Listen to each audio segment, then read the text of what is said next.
మీకందరికీ తెలుసు జమ్మలమడుగు తాలూకా అనేది ఎప్పటికీ సెన్సేషనల్ గానే ఉంటుంది, ఎప్పటికీ లైమ్ లైట్ లోనే ఉంటుంది. కానీ ఒక సమస్య మీకందరికీ తెలుసు, ఇన్ఛార్జ్ సమస్య అనేది ఇది ఎప్పటికీ ఒక సమస్యగానే ఉంటుంది. నేను 2019 ముందు నుంచి కానీ ఎప్పటికి కానీ జమ్మలమడుగు తాలూకా అంటే ఒక న్యూస్ లో ఎప్పటికీ నడుస్తాను. అది ఇప్పుడు ఈ సమస్యకు మీకందరికీ తెలుసు, ఒక తెర న్యూస్ బయటకు వచ్చింది. ఆ న్యూస్ ఏంది, ఎటువైపు ఏ లీడర్ పోతారు, ఇలాంటివన్నీ కూడా చాలా మందికి చర్చగా ఉన్నాయి.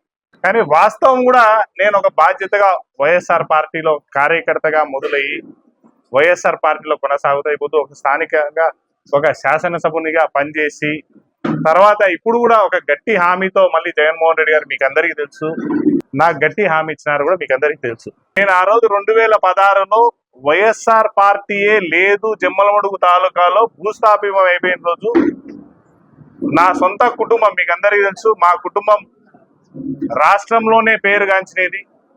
పలు శాఖల్లో మంత్రిగా పనిచేశారు, పలు ఇంకా పెద్దోళ్ళు ఎంపీగా కూడా ఉన్నారు, ఎమ్మెల్యేలుగా చేసినాము, అన్ని చేసినాము. అంత కుటుంబాన్ని కూడా నేను జగనన్న కోసం వదిలేసి జగనన్న పిలువగానే ఆ రోజు వచ్చి ఈ ఫ్యాక్షన్ నియోజకవర్గం బాధ్యతలు నేను చేపట్టాను. మనకు 115 పంచాయతీలు, 2 మున్సిపాలిటీలలో కానీ ప్రతి ఒక్కరిని మేము అడుగడుగునా ఒక్కొక్కరిని కొత్త వైఎస్ఆర్ వర్గం అంటే ఈడ సుధీర్ వర్గం అని ఎప్పుడు తొడకరాలేదు, నా కుటుంబ వర్గం అనేది లేదు.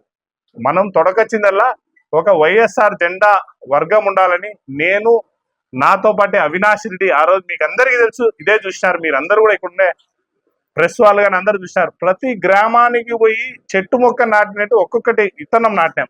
ఆ తర్వాత మళ్ళీ 24 ఎలక్షన్లు వచ్చినాయి. దురదృష్టశాతం రాష్ట్రమే మనం దెబ్బతిని ఓడిపోయినాము.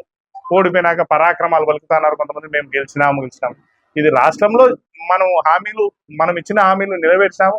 కానీ మనకంటే కొన్ని అబద్ధపు హామీలు చంద్రబాబు నాయుడు గారు చెప్పి ఆయన పదవిలోకి ఎలాగ దొంగదారిగా రావాలంటే ఆ గాలిలో మన తాలూకా కూడా ఒక లూజర్ అయినాం.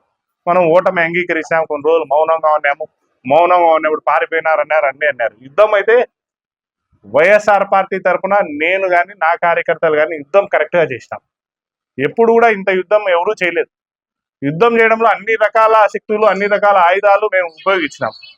ఆ ఆయుధాలు ఉపయోగించడంలో కరెక్ట్గా చేసినాం. కానీ ప్రజల తీర్పు మాత్రం వ్యతిరేకం వచ్చింది. కానీ మేము ఎవరం బాధపడలేదు. ఆ తర్వాత మళ్ళీ 2 లీడర్ నాయకులు ఉన్నారు, ఒకరికి ఒక రకం ఉంది, ఒకరికి ఎమ్మెల్సీ ఇచ్చినారు, అది ఇది అన్ని చాలా రూమర్లు వచ్చినాయి, డిస్టర్బెన్స్ జరిగినాయి. అవి బాధాకరంగా ఎవరికైనా కూడా, కార్యకర్తల్లో కొంతమందికి బాధ ఉన్నాయి, నాయకుల్లో నాలాంటి వాళ్ళకి అన్నీ ఉన్నాయి. కానీ జగన్మోహన్ రెడ్డి గారు గట్టి కూర్చోబెట్టి ఏం సుధీర్ అంటే, నేను ఒకటే అన్నాను, వైఎస్ఆర్ పార్టీని ఎప్పుడు మేము ఇడసాము, వైఎస్ఆర్ పార్టీలో ఉండడం కార్యకర్తగానైనా ఉంటాను. కానీ వేరే పార్టీలు కానీ వైఎస్ఆర్ పార్టీకి హామ్ చేయడంలో కానీ, వైఎస్ఆర్ పార్టీకి నాటిన మొక్కలను లోకల్ బాడీలు రేపు జరుగుతాయి, దాంట్లో నాటిన సర్పంచులు కానీ ఎవరైనా నిలవండి, కానీ ఎవరిని మేము నాటిన చెట్టును మేము నరుక్కోవాలని ఎప్పుడు కూడా ఆలోచించాం.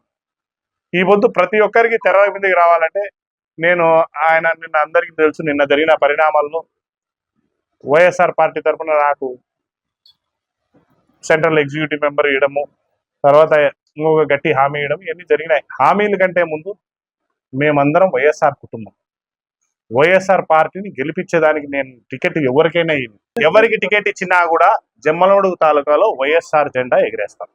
ఎవరికి ఇచ్చినా కూడా జమ్మలమడుగు తాలూకాలో వైఎస్ఆర్ జెండా ఎగిరే దాంట్లో ఫస్ట్ మొదటి అడుగు నాదే ఉంటుంది. ముఖ్యంగా నాకు ఇచ్చిన బాధ్యత, నాకు ఇచ్చిన హామీకి కూడా ప్రతి కార్యకర్త కూడా ఈ పొద్దు నన్ను వాడుకోవచ్చు. సుధీర్ రెడ్డి మీకు అందరికి ఉన్నాడు, ఏ ఇబ్బంది జరిగినా కూడా వైఎస్ఆర్ పార్టీలో ఎక్కడ ఇబ్బంది జరిగినా కూడా మొదటి వ్యక్తిగా మేమే వాళ్తాం. పోలీస్ స్టేషన్లలో కానీ, కార్యకర్తల పైన ఏమైనా కేసులు పెట్టినా కానీ, కార్యకర్తల పైన ఏమైనా గలాటలు జరిగినా కానీ, ఏ విధమైన ఆదుకుండేదానికి కూడా, హాస్పిటల్లో కానీ ఎక్కడైనా ఆదుకుండేదానికి కూడా మేము మొదట అడిగేసి వైఎస్ఆర్ పార్టీ వెనకబడే ఉంటాము. ఎవ్వరు కూడా అపోహ పెట్టుకోకండి, సుధీర్ పోతాడు, సుధీర్ తొక్కుతాడు, లోపల అపాయం చేస్తాడని ఎప్పుడూ పెట్టుకోకండి. మా అందరి ఆలోచన కూడా ఇప్పుడు అందరినీ కలుపుకొని పోయి వైఎస్ఆర్ పార్టీ జెండా ముందుగా జమ్మలమడుగులో ఎగిరేయాలనేది అందరూ కూడా నమ్మాలి. ఏ అపోహలు కూడా పెట్టుకోకుండా, ముఖ్యంగా ఆపోజిట్ వాళ్ళకు కూడా చేర్చితే చాలా బాగుంటుందని మీ అందరి ద్వారా కోరుకుంటూ సెలవు తీసుకుంటాం.